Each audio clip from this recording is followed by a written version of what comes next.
سے گزارش ہے کہ ذرا تھوڑی سی خاموشی اختیار کریں.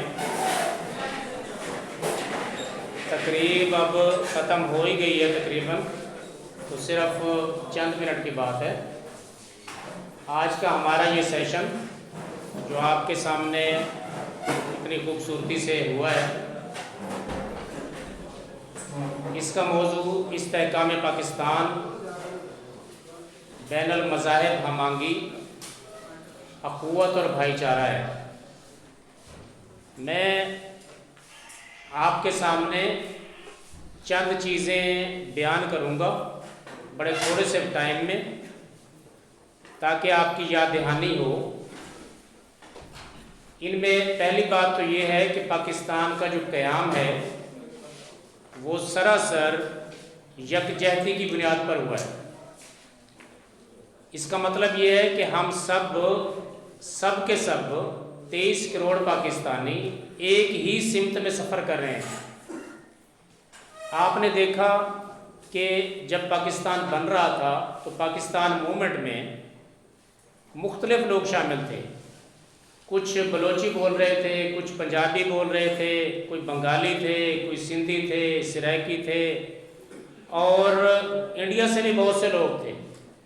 کوئی یو پی کے، کوئی سی پی کے، کوئی مدراس، کوئی ممبئی، اڑیسہ، بہت سے لوگ تھے. سب ایک ہی مذہب رکھتے تھے اور وہ مذہب تھا اسلام. ان کی زبانیں الگ تھیں، ان کا کلچر الگ تھا، سب کے کپڑے الگ تھے، کھانا پینا الگ تھا، رسمیں اور رواج الگ تھے.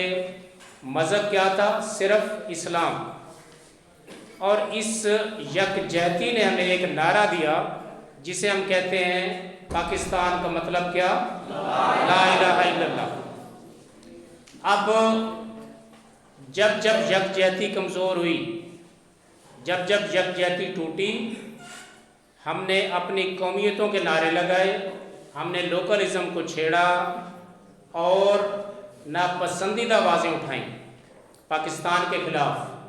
کبھی بنگلہ دیش بنا، کبھی سندھو دیش کی آواز اٹھی، کبھی گریٹر بلوچستان کی آواز آئی، کبھی جناح پور کی آواز آئی، اور آج بھی ہم 2022 میں بھی ایک کریٹیکل سچویشن میں موجود ہیں اور پاکستان کے استحکام کو بہت زبردست خطرات لاحق ہیں.